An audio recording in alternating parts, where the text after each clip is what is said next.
A science writer named Winifred Gallagher was diagnosed with cancer. Late stage, terrifying. And then she noticed something strange. She was not as miserable as she expected to be. Not because the diagnosis was unreal, because she had trained her attention away from the disease and toward everything else still alive in her world. Conversations, books, nature, work, and her quality of life changed dramatically. What she discovered next changes how you understand happiness itself. 3 different fields reached the same conclusion about human fulfillment: neuroscience, psychology, and philosophy. All discovered that the quality of your life depends less on your circumstances than on the depth of your attention. The happiest people are often not the most relaxed. They are the most absorbed, the most engaged, the most focused. And by the end, one sentence will completely reframe how you think about meaning. You are the sum of what you focus on. Neuroscience discovered something unsettling. Your brain does not experience reality directly.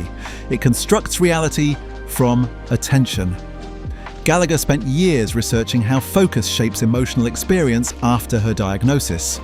She found studies showing that attention changes the way the brain interprets life itself. Focus on fear and your world contracts.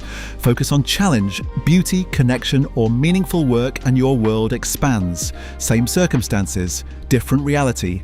Now extend this to your workday. Spend 8 hours reacting to notifications, email, and shallow interruptions, and your brain constructs a day filled with stress and fragmentation.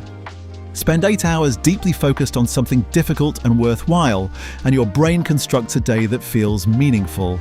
Same office, same salary, completely different experience of being alive. Then psychology confirmed the same idea. Researcher Mihaly Csikszentmihalyi spent decades studying happiness by tracking people throughout their day and asking what they were doing and how they felt. The pattern was clear. People were happiest not while relaxing, not while consuming entertainment, but while fully absorbed in difficult, meaningful activity. He called this state flow. The moments people remembered most were not easy moments. They were moments where skill met challenge. Moments of total concentration, losing track of time, being stretched to the edge of ability voluntarily. That word matters. Voluntarily. Because chosen difficulty creates fulfillment in a way passive comfort never can. And deep work creates exactly that state, which means concentration is not just productive, it is psychologically nourishing. Then philosophy pushed the idea even further. Professors Hubert Dreyfus and Sean Dorrance Kelly studied why modern life feels increasingly empty despite material progress. Their answer surprised people: craftsmanship. They studied a blacksmith named Rick Furrer who forges swords by hand using ancient techniques. The work is exhausting, slow, demanding, yet Furrer describes it as deeply meaningful. Because total engagement with skill and material creates a sense of connection, modern shallow work rarely reaches. Every hammer strike matters, every decision matters. The focus itself creates meaning. And this applies far beyond blacksmithing. The same depth exists in writing, programming, design, medicine, music, anything done with full concentration long enough to disappear into it. Meaning is not reserved for ancient crafts. It appears wherever attention becomes complete.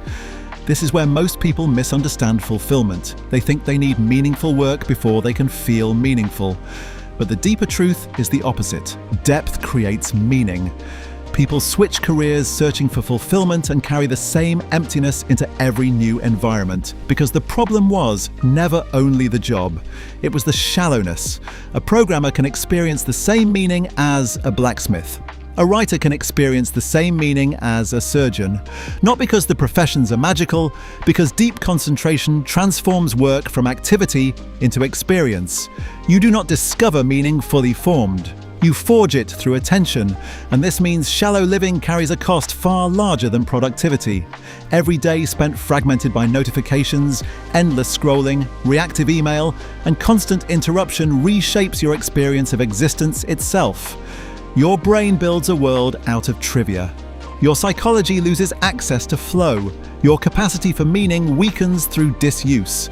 This is why shallow distraction feels exhausting even when little real work gets done, because your attention has been divided into fragments too small to create fulfillment. The tragedy of modern distraction is not only lost output, it is lost depth.